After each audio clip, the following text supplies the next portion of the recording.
Hamiləliyin 13-cü həftəsi. Həmişəki kimi dölün inkişafından, ananın bədəninin dəyişikliklərindən danışacağıq və videonun sonunda bağırsaq və uşaqlıq yolunun mikroflorasına necə təsir edə bilərik ki, o daha sağlam olsun, daha güclü olsun və bizi qorusun. 13-cü həftədə dölümüz artıq 7-8 santim uzunluğundadır, 20-25 qram çəkisi var və aktiv hərəkət edir. Əllərini tərpədir, əllərini üzünə və dodaqlarına gətirir. Biz bunu ultrasəs müayinəsində görürük. Cinsiyyət orqanları formalaşır. Artıq bu həftədə hamilələrin çoxunda biz cinsiyyəti belirləyə bilirik, söyləyirik ailəyə.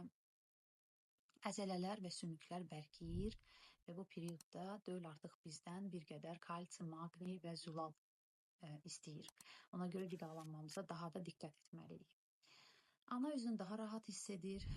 Ananın o enerjisi artır, təzyiqi normallaşır, bulantısı keçir.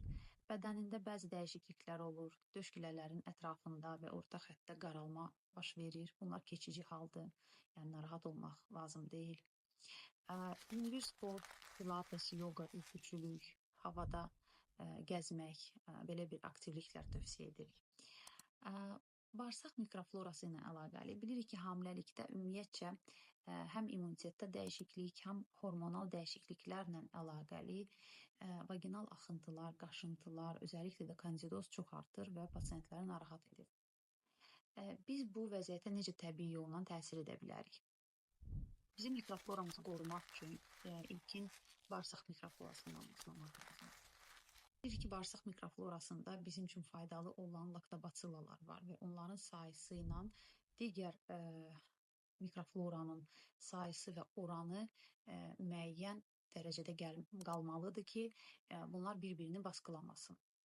Və ən həssasları laktobatsillalardır, hansılar ki, şəkər istifadəsində və maya göbələyi içərən qidaları biz yeyəndə bu çörək ola bilər, pirajki və digər belə deyək, şirniyyatlar, hansılar ki, droj içərir, maya içərir.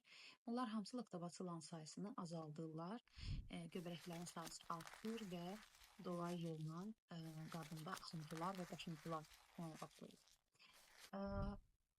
Bunları dəstəkləmək üçün, laktobatsillaları dəstəkləmək üçün ev yapımı qatıq, kefir və kələm turşusu tövsiyə edirik. Bunlar laktobatsildan zəngin qidalardır.